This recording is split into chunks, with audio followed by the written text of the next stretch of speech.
নমস্কার বন্ধুরা, কেমন আছেন আপনারা সবাই? আজ থেকে আমি আমার ডেইলি ব্লগিং শুরু করলাম। সকালবেলা ঘুম থেকে উঠে ফ্রেশ হয়ে ছাদে এসেছি। নিচে গিয়ে তারপর চা খাবো।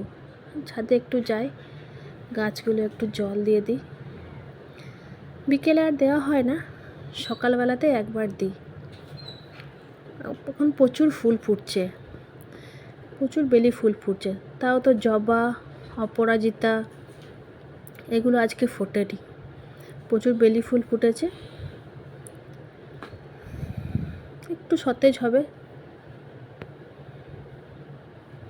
ঝটপট ঝটপট দিচ্ছি, আবার নিচে গিয়ে কাজ শুরু করতে হবে। এত সুন্দর বেলি ফুলের গন্ধ, চারিদিকে উঠলে পরে যেন ছোট ছাদটা একদম গন্ধতে মোহমো করে। নিচে এলাম জিনিয়াকে উঠাতে। জিনিয়া 9:30 বেজে গেছে, এখনও ঘুমাচ্ছে। কখন থেকে ডাকছি, বাবু ওঠ, কিছুতেই না।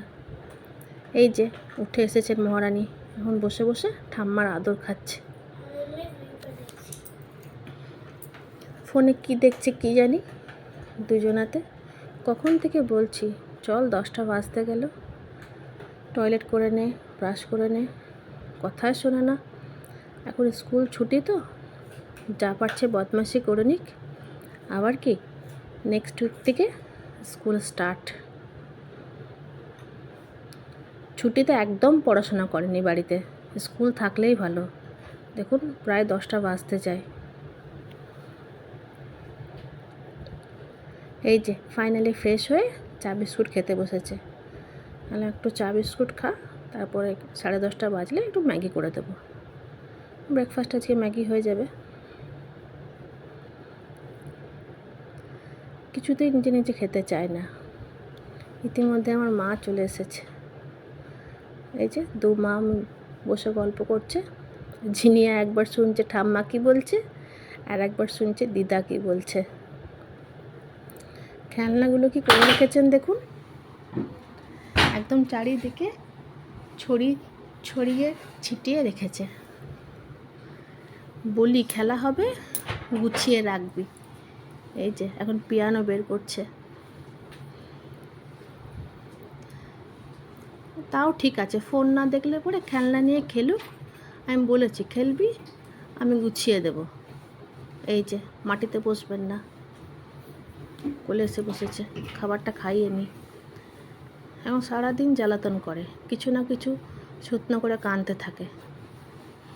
একবার পেট ভর্তি করে খাবারটা খাইয়ে দিলে নিশ্চিন্তি। তারপর পাশের বাড়িতে খেলতে যাবে। ওরই এক পিসি হয়, ওর সাথে খুব ভালো খেলে। ম্যাগি খেতে খুব ভালোবাসে। ম্যাগি সেদ্ধ করে দিই একটু মশলা দিয়ে, সেটাই খেয়ে নেয়, কোনো অসুবিধা নেই। আমার মা দেখছে যে কী খাচ্ছে। অনেক দেরি হলো, এবার রান্নাটা চাপিয়ে নিই। সেরকম কিছু করব না, একটু মাছের ঝোল করব আর একটু ভাত করব। কালকের সমস্ত খাবার আছে, আলু পোস্ত, ডাল সব কিছুই আছে। একটু ভাত আর একটু মাছের ঝোল করলেই হয়ে যাবে। আলুটা কেটে নিই চটপট।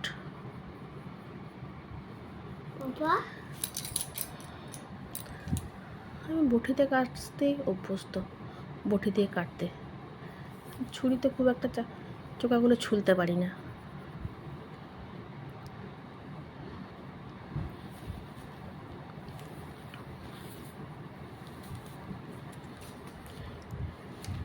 একটু আলুটা ঝটপট কেটে নিই, ঝোলটা চাপিয়ে দেবো।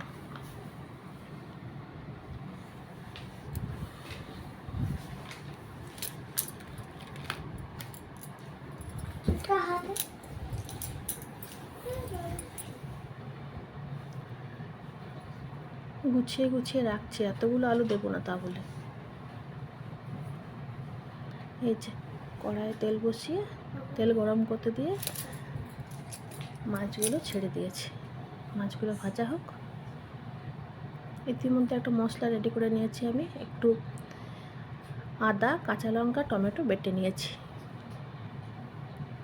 এই যে কড়ায় সর্ষের তেল গরম করে ওই মাছের তেলটা ছিল তার মধ্যে আরেকটু দিয়ে একটু গোটা জিরে ফোড়ন দিয়ে পেঁয়াজগুলো ভেজে নিই।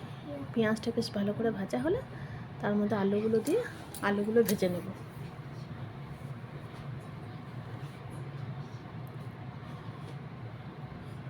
আলুগুলো দিয়ে দিলাম, আলুগুলো ততক্ষণে লাল লাল করে ভাজা হয়ে যাক।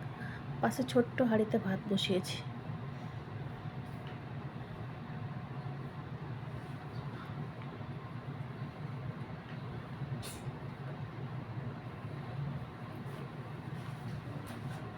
এই মাছের ঝোলটা খেতে আমার খুবই ভালো লাগে। মাছের ঝাল হোক বা মাছের কারি হোক, সেটা আমার একদম ভালো লাগে না। এই পাতলা করে ঝোলটা আমার খেতে খুব ভালো লাগে। আলুগুলো সুন্দর করে ভাজা হয়ে গেছে। ওই মশলাটার মধ্যে আমি প্রত্যেকদিন কাজে থাকে না মশলা, হলুদ গুঁড়ো, ধনে গুঁড়ো, জিরে গুঁড়ো, নুন সমস্ত কিছু মিশিয়ে একবারে দিয়ে দিয়েছি। এবার একটু কষিয়ে নিই জল ঢেলে দেবো। একটু ফুটে উঠলে মাছগুলো দিয়ে দেবো। মাছগুলো দিয়ে একটু ফুটিয়ে তাহলে রেডি হয়ে যাবে।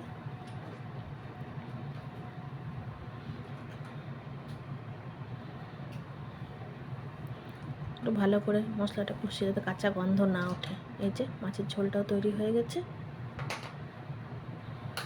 ভালো করে রান্নাঘরটা এবার গুছিয়ে নিই। একটু কাজ ছিল বাজারে, আমি আর দিদিভাই আজকে বেরিয়েছিলাম স্কুটি করে। এতদিন গ্রীষ্মের ছুটিতে দিদিভাই রইলো ওইখানে, স্কুটিটা একদিন শেখা হলো না। এখন মনে হচ্ছে দিদিভাইয়ের কাছে শিখে নিলে ভালো হতো। ভালোই লাগে দুজনে মিলে ননদ ভাজে বাজার বেরোতে, কিন্তু খুব একটা হয়ে ওঠে না। আজ একটু কাজ ছিল ছোট, তাই বেরিয়ে পড়লাম।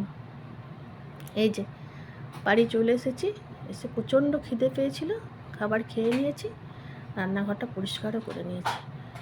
আমি দেখাই একবার, পরিষ্কার রান্নাঘরটা দেখতে খুব সুন্দর লাগছে। কাপড়গুলো আমার কেচে মেলা হয়ে গেছে। একটু ঘুমাতে না ঘুমাতেই বিকেলবেলায় উঠে আবার আঁকি নিয়ে বসেছে। আধ ঘন্টাও ঘুমায়নি। রাতেও যে তাড়াতাড়ি ঘুমাবে তা না, সে 1টা বাজাবে ঘুমাতে।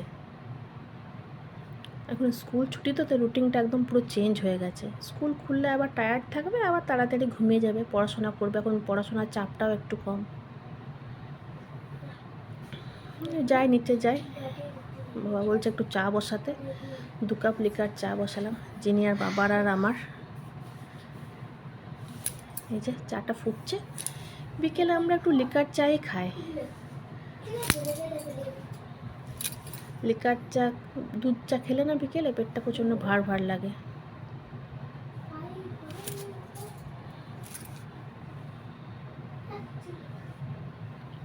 যাই বাবাকে চেকে চাটা এবার দিয়ে আসি, আর আমি নিজেও একটু বসে খাই।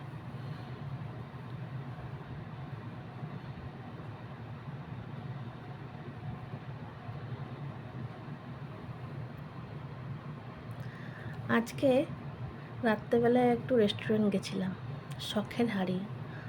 আমার শরীরটা ভালো নেই, খুব একটা যাওয়ার ইচ্ছা ছিল না। দিদিভাই বললো চল একটু ঘুরে আসি। খাবার দাবারগুলো খুব সুন্দর, কোয়ালিটিও খুব ভালো, কোয়ান্টিটিও ভালো, রান্নাবান্নাগুলো খুবই সুন্দর হয়েছিল। ছেলে মেয়ে দুটো তো খুব খুশি, দেখুন না কি সুন্দর দুজনে মজা করে খাচ্ছে। আর আমার মেয়ে তো পিম্মা বলতে অজ্ঞান, সারাদিন পিম্মা পিম্মা পিম্মা সারাদিন। পিসির হাতেই খাবে, আমার হাতে খেতেও চাইবে না। দেখুন কি সুন্দর করে চিকেন পাটিয়ালাটা সাজিয়েছে, দারুণ করেছে ডেকোরেশনটা। বেশ ঠিক আছে, বাই, গুড নাইট, এবার ঘুমিয়ে পড়ি।